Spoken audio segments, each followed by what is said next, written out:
Alright, ladies and gents, welcome to the lesson. So I got a lot of messages, and my video was shared, the one that you just heard, on Instagram a lot by a lot of those repost pages, and then a lot of people ended up messaging me, DMing me, and getting in contact with me on Facebook, and I believe even on YouTube, and they really wanted a lesson on this. So I'm going to give you the lesson for this, what you just heard, as requested, and there will be tablature at the end of this. So that video that you just heard a second ago, right, is nothing more than 4 arpeggios. So that's a G, right?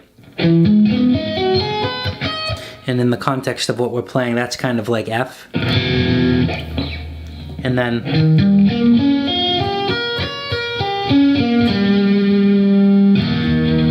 that's E, right? And then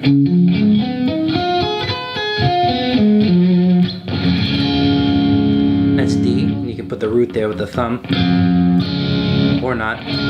It's up to you. So those are the 3 chords we're going into. So when you look at this, it's not so complicated, it's just the technique. So let's go into the technique, because that's always the most important part. I feel like a lot of people, they ask for tabs, and I remember when I first started playing years ago, I always used to think that if I got the tabs for something, I could learn how to play it. And then I used to know this kid who tabbed out the whole entire Far Beyond the Sun by Yngwie Malmsteen, and I could still never frickin' play it. It's like, you gotta get the technique down first before you can really get the full feel of the entire thing you're trying to play that you heard that you liked. So it's very important to do that first. So the technique is very important. In this case, we're doing arpeggios. So what I'll do is somewhere up here, I'm gonna post a video about arpeggios. I would check those videos out because it shows you the baseline things you should really learn before diving into something like this. Or you could just be like me, very headstrong like I always am, and I just dive into anything. As a matter of fact, I think after my first year and a half of playing, I was given lessons by Joe Stump for years, and I said to him, I'm just going to learn Far Beyond the Sun, I want to do it. He said, yeah, well, that's certainly an undertaking. And, you can be like me, headstrong, dive right into it, not give a shit about what anybody really cares or thinks. I personally advise people to just do it because it's going to challenge you. Just don't get so discouraged when you don't get things down the first time that's the end of it and you put down the guitar. I know we all have those days, but it can't be like that. I mean, I had one of those the other day. But the point is, stay strong. This lick is a toughie. You'll get it. If you practice it enough, you'll do it right and you won't have a problem. It's just, you got to get the technique down, and that's what I'm going to show you right now. So, we just went over the chords. We're going to start in G. So we're hammering on from the 10th to the 14th on the A string, but then we're stroking down on the 12th fret on the D string. And we're downstroking again to the 11th fret on the G string. Then we're hammering on with the pinky on the same string essentially to the 14th fret. Then the rest is downstrokes. 12 on the B, 10 on the E. Then we're going to pick almost every note. Okay, just like that, except for the last note we're hammering off. 12, 14, 12, hammer off. And then we're going to go down the arpeggio.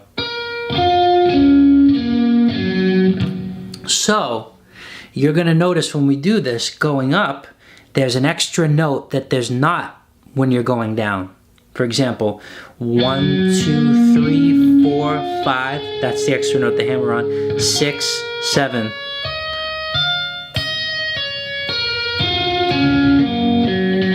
So you're not playing this note coming down. That's an add-on when you go up the scale. That's what makes this whole section sound pretty cool.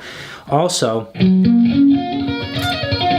you gotta make sure when you're at the top of the arpeggio, you pick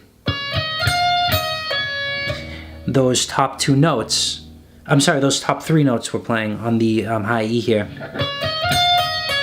And then the last note you're going to hammer off before coming down. So,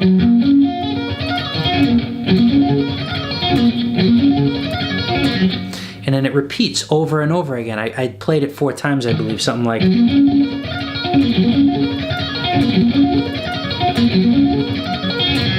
So something like that. A little sloppy, but kind of doing it on the fly here for you guys. So that's the first one. You need to, okay, what I would suggest doing is work on this first arpeggio, because it's the same technique on the next arpeggio, and if you get the first one right, you're going to get the next one right, because the fingerings on the first two are almost identical. So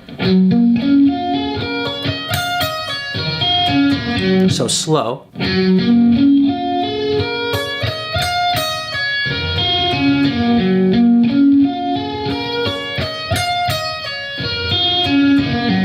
So you're going to play that 4 times total, then you're going to move to the next arpeggio. You shift down here, and it's virtually the same arpeggio you just played, the same fingerings in a different area of the fretboard. And you're going to start at the bottom of the arpeggio.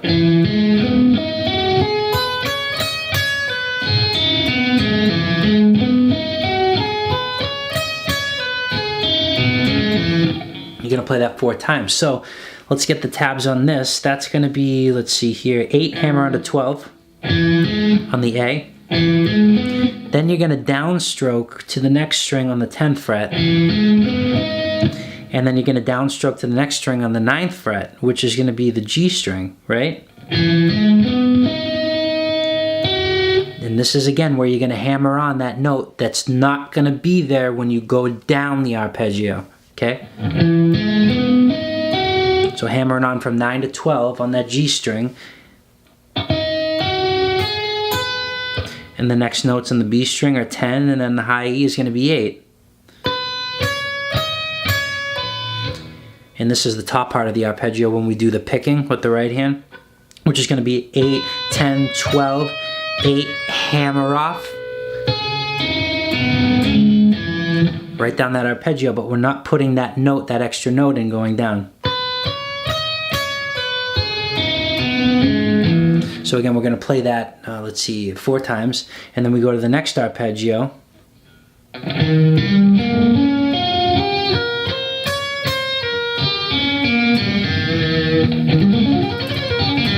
So something to the effect of, and we're going to play that like 4 times over and over and over again. So the good thing about the last 2 arpeggios here, they're the same exact fingerings.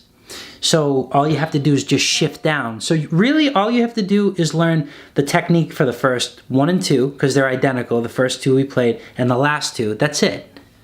Just if you practice it, you'll get it. So looking at this arpeggio, now this is wide, this is a wide stretch, and you're going from the, let's see here, the 7th fret on the A to the 11th. And then you're going to downstroke on the 9th on the D string. The G string is going to be, let's see here, the 7th fret. There's that extra note we're going to hammer on, the 11th. And the B string is going to be the 9th fret, and the 7th fret is going to be in the high E.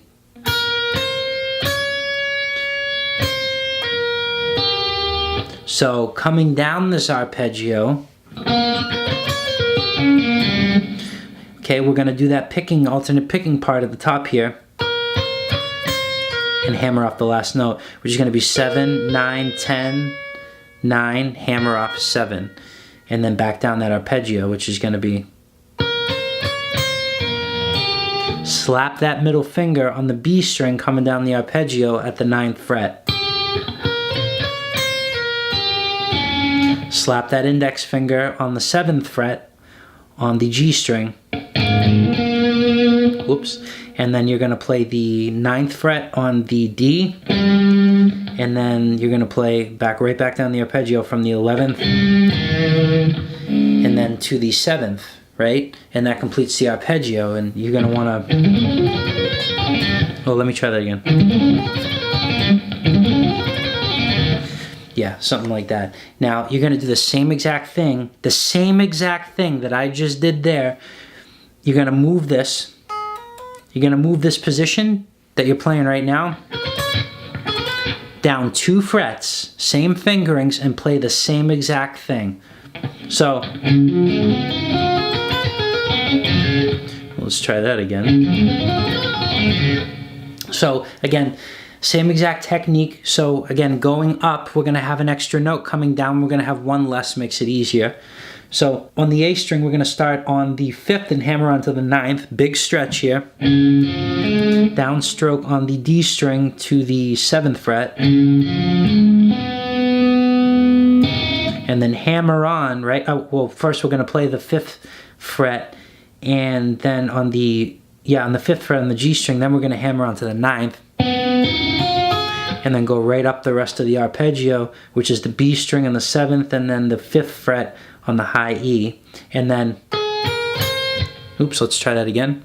And then the top 3 notes we're playing right here at the top of the arpeggio are alternate picked, right? And then the last one is a hammer off. And that's gonna be 5, 7, 8. Slap that middle finger on the 7th. Index finger comes down to the 5th. Middle finger goes right on the 7th on the next string, which is, let's see, the D. And then you're just returning back to the original spot in the arpeggio on the A string, which is the 9th fret all the way down to the 5th.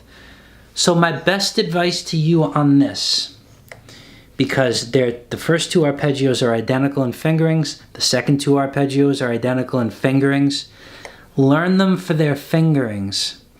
Now remember, the right hand technique with the arpeggio for this one is a little bit more difficult, because when we do a hammer on going up, we have to wait a little bit. Our right hand has to know to wait a little bit to skip to the next string to hit it with a downstroke, because we're hammering on the same string, unlike traditional arpeggios where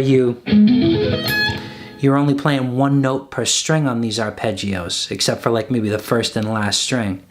We're adding more in here, so it can be a little more difficult, but this is definitely a good one to impress your friends, and it's something you can incorporate into your playing in almost any key. You can use arpeggios in any key you want. So there'll be tabs for this at the end of the video, and let me know what you think. Thanks.